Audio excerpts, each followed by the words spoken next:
Main cepat aja. Assalamualaikum warahmatullahi wabarakatuh. Waalaikumsalam warahmatullahi wabarakatuh. Baik, selamat sore teman-teman semuanya. Perkenalkan, nama saya Cornelia Latigone dengan NIM 25034045 dan rekan saya Aulia Nurtanisi dengan NIM 25034045. Baik, dengan berdirinya kami di sini, kami akan menjelaskan materi tentang perkembangan sains dan teknologi saat ini dan prediksi masa depan yang akan dibahas oleh rekan saya. Terima kasih kepada moderator telah memberikan kesempatan kepada saya untuk menjelaskan materi tentang perkembangan sains dan teknologi saat ini dan prediksi masa depan. Nah, zaman modern dimulai sekitar abad 15 dengan indikator nyata pada abad 17 sampai abad ke-20, ditandai dengan revolusi ilmiah atau perubahan secara mendadak dan perkembangan pesat pengetahuan. Era ini berfokus pada manusia dan rasionalisme, menghasilkan penemuan-penemuan luar biasa yang mengubah peradaban.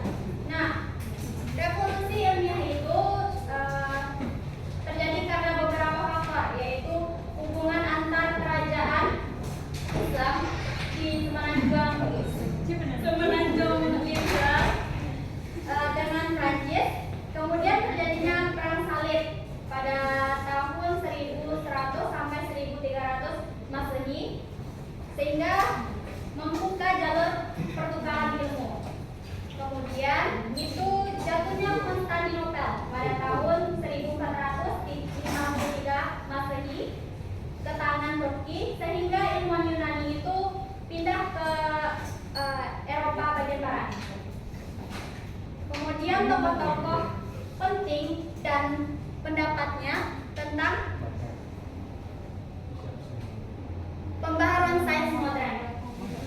Nah, tokoh-tokoh tersebut ada Galileo Galilei, Isaac Newton, René Descartes, Roger Bacon, Charles Darwin.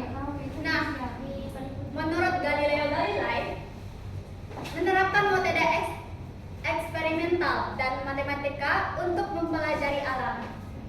Terkenal dengan ucapan bahwa filsafat ditulis dalam bahasa matematika. Kemudian menurut Isaac Newton itu merumuskan teori gravitasi, kaidah mekanika, kalkulus dan optika. Karyanya Filosofi Naturalis Principia Mathematica menjadi fondasi sains modern. Kemudian René Descartes dikenal sebagai bapak filsafat modern dengan konsep aku berpikir maka aku ada, dan pencipta sistem koordinat Cartesius. Kemudian Roger Bacon itu mengembangkan dasar ilmu eksperimen melalui observasi dan metode induktif. Ia menerangkan pentingnya matematika dan eksperimen dalam ilmu alam. Kemudian Charles Darwin itu mengembangkan teori evolusi dan seleksi alam dalam judul bukunya yaitu The Origin of Species. Menurut Darwin, hanya makhluk yang mampu menyesuaikan diri dapat bertahan hidup. Kemudian aliran pemikiran filosofis zaman modern. Yang pertama itu rasionalisme. Rasionalisme dipimpin Descartes menekankan akal sebagai sumber pengetahuan yang pasti, membebaskan diri dari pemikiran tradisional skolastik. Kemudian empirisme itu menyatakan pengetahuan diperoleh melalui indera dan pengalaman empiris sebagai satu-satunya sumber kebenaran. Kemudian kritisme dan positivisme kan menyelesaikan pertentangan rasionalisme dan empirisme. Comte mengembangkan positivisme yang hanya menerima fakta objek dan pengalaman terukur.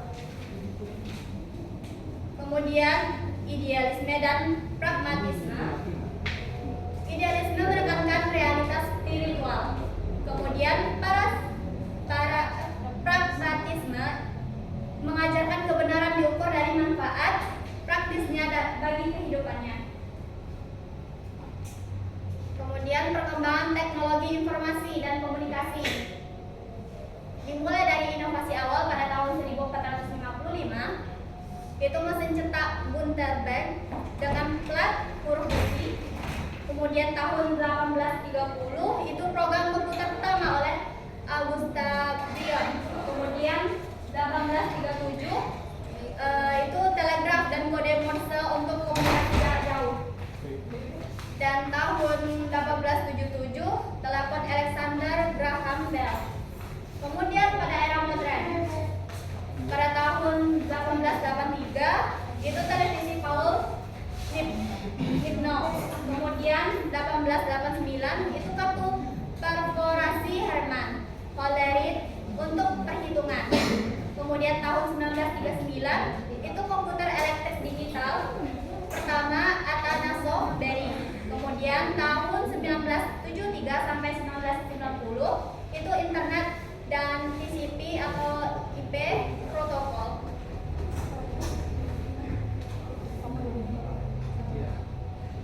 Kemudian itu materi selanjutnya generasi komputer dari tabung vakum hingga microchip.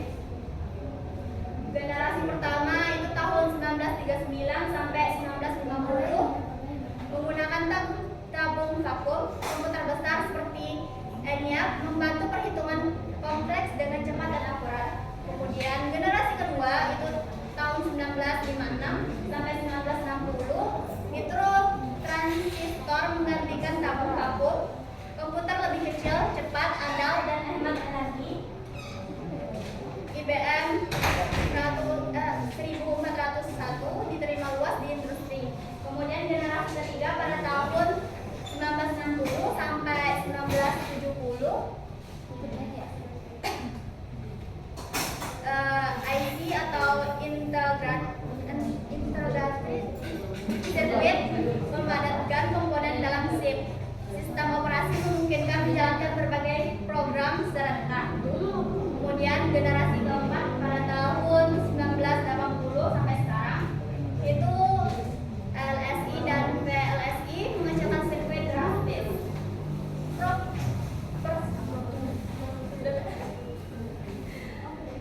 Baik, materi selanjutnya akan saya kembalikan kepada moderator. Baik, di sini saya akan menjelaskan tentang teknologi transportasi dan produksi modern.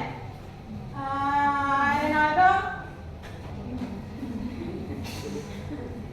Di sini yang pertama transportasi. Berkembang dari tenaga manusia dan hewan menjadi mesin bermotor, mobil, kereta api, kapal, dan pesawat terbang melayani mobilitas global dengan infrastruktur yang canggih. Produksi makanan.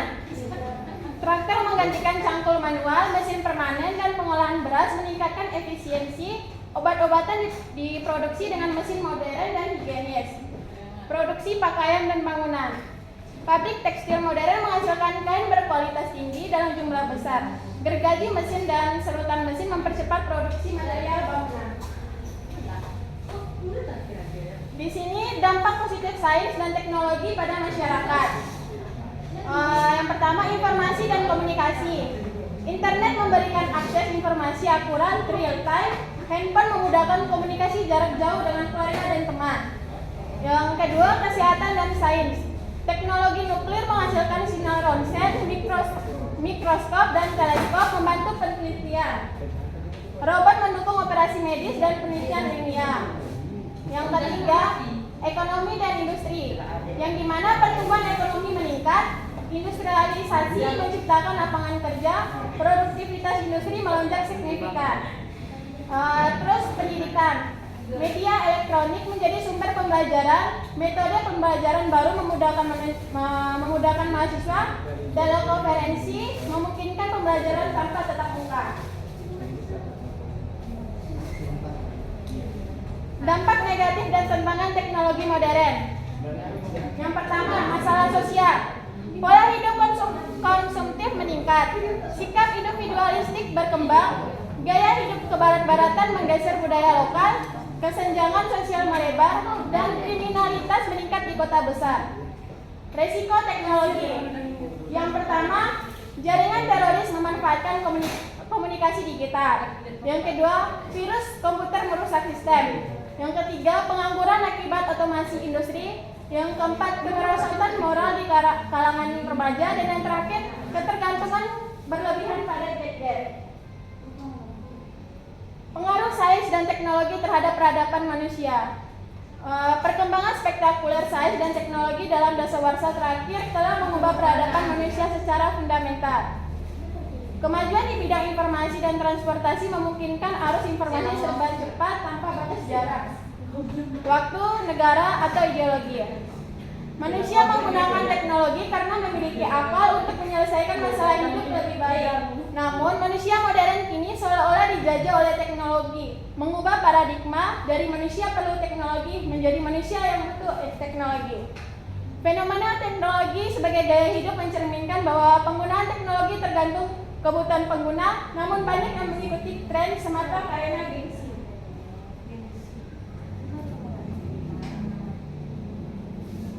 Baiklah, sampai di situ materi kami. Apakah dari teman-teman ada yang ingin bertanya?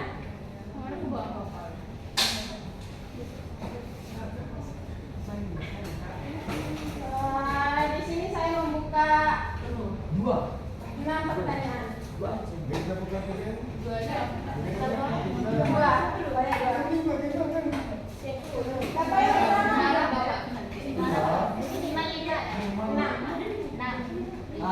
Empat aja.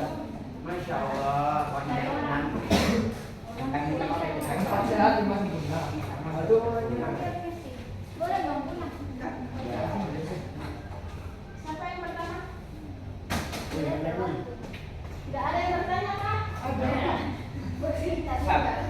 sabar kakak.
Terima kasih kepada kelompok pendidik.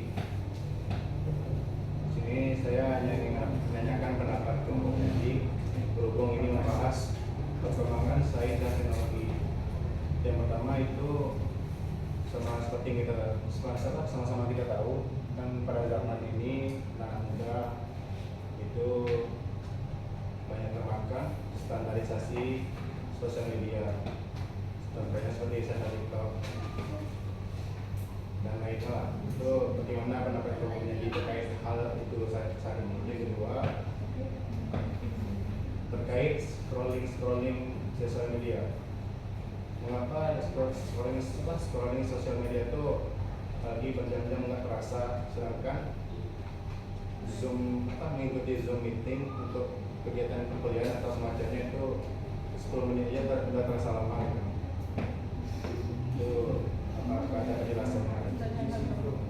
Boleh saya tahu pertanyaannya? Iya.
Baik, apakah ada yang bertanya lagi?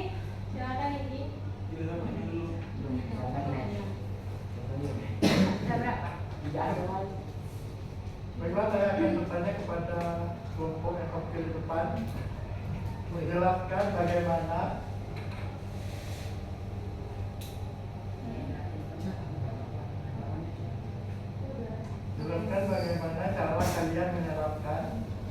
cara kalian menerapkan Terus perkembangan sains dan teknologi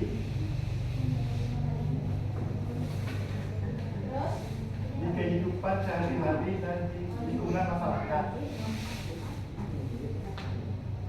apakah ada yang mau bertanya lagi? Silakan. Baik, sebelumnya perkenalkan nama saya Nadila Al-Turbanza dengan NIM 25034063. Sebelumnya kita kan sudah mengetahui ya bahwa sains dan teknologi itu membawa perubahan yang maju dalam kehidupan kita, apalagi membawa manusia ke era modern yang serba digital dan juga serba canggih kan.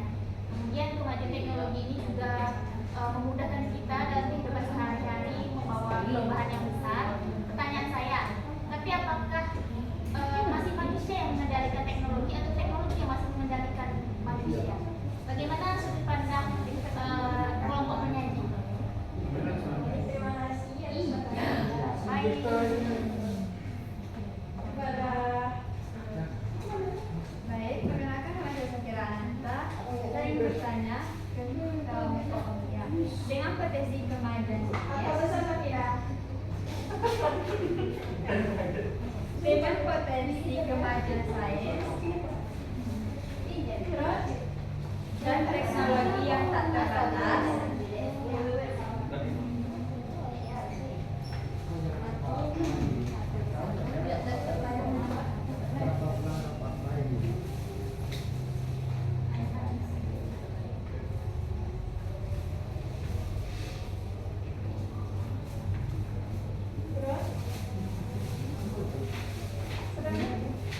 Dengan potensi teknologi, sains dan potensi yang tak terbatas. tantangan etika apa? Tantangan Etika apa etika apa? yang mungkin timbul?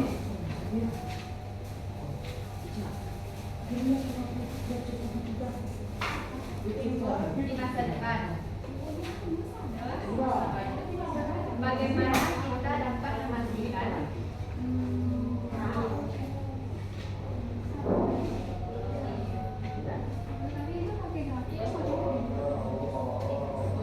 memastikan bahwa perkembangan sains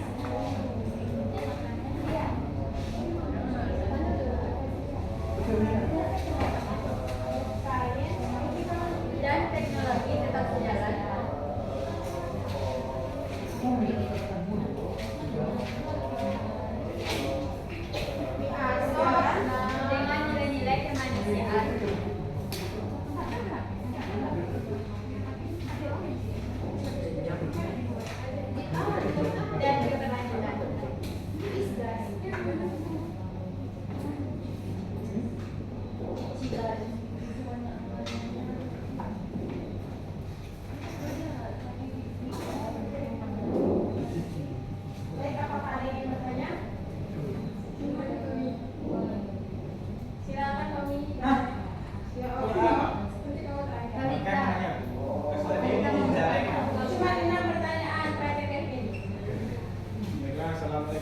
Tadi loh.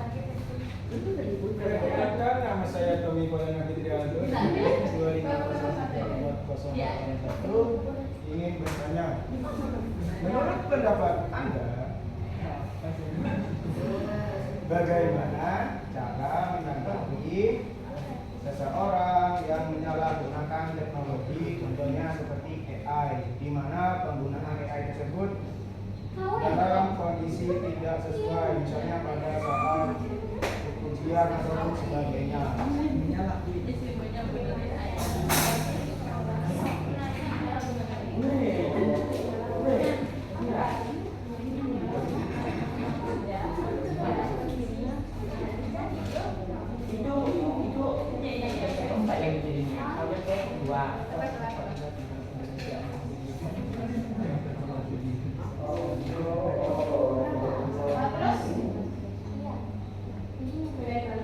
Pertanyaannya itu bagaimana cara menanggapi seseorang yang menggunakan AI tetapi dalam kondisi saat ujian gitu. Kondisi yang tidak tepat lah ya, penyalahgunaan teknologi ya. Teknologi. Baik, pada kalian silakan bertanya. Perkenalkan, nama saya Rizky Jamin, NIM 2503. Adalah saya ingin bertanya kepada kelompok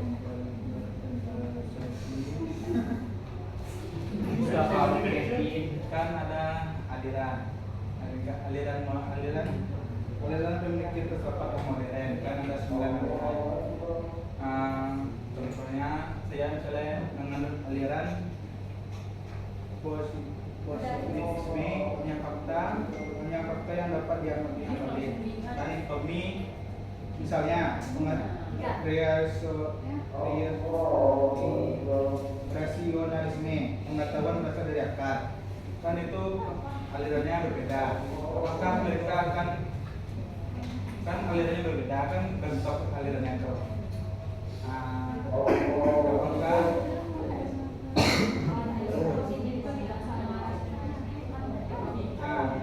kan mengenai aliran tersebut mengenai aliran Orang secara kayak bisa dipahami gitu. karena apa dampak positif dan negatif dari 9 aliran tersebut.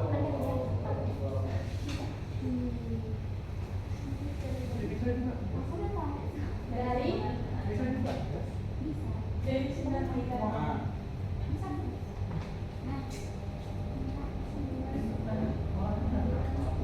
Tadi bukannya cuma 2. Itu kan contoh ya.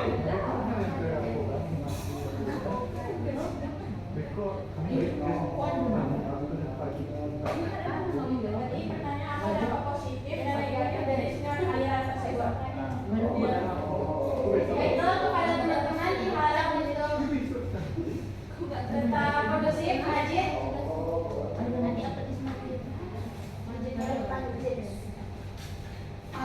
Jadi berikan kami waktu 10 menit untuk menjawab pertanyaan dari kalian semua. Mohon ditunggu.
Coba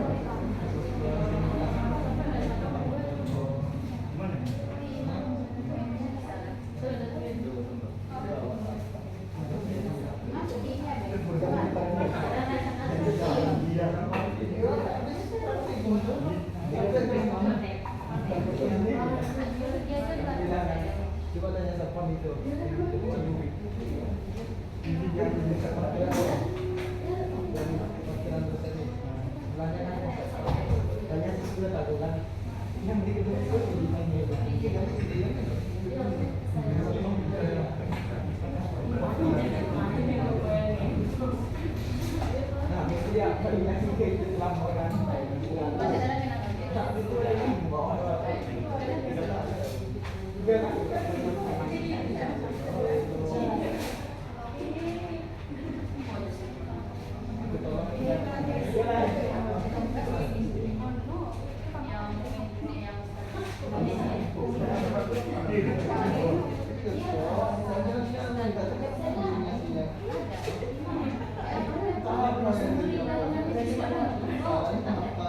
Tapi di momentum ini sama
Nama apa nih cucu dia?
Yang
Perhatian kembali.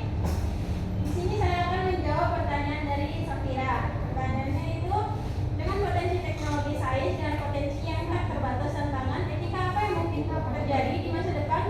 Bagaimana kita dapat memastikan bahwa perkembangan sains dan teknologi tetap berjalan dengan nilai-nilai kemanusiaan dan keberlanjutan? Baik, Safira. Jawabannya itu diperlukan pendekatan multi pihak yang proaktif dan terpadu yang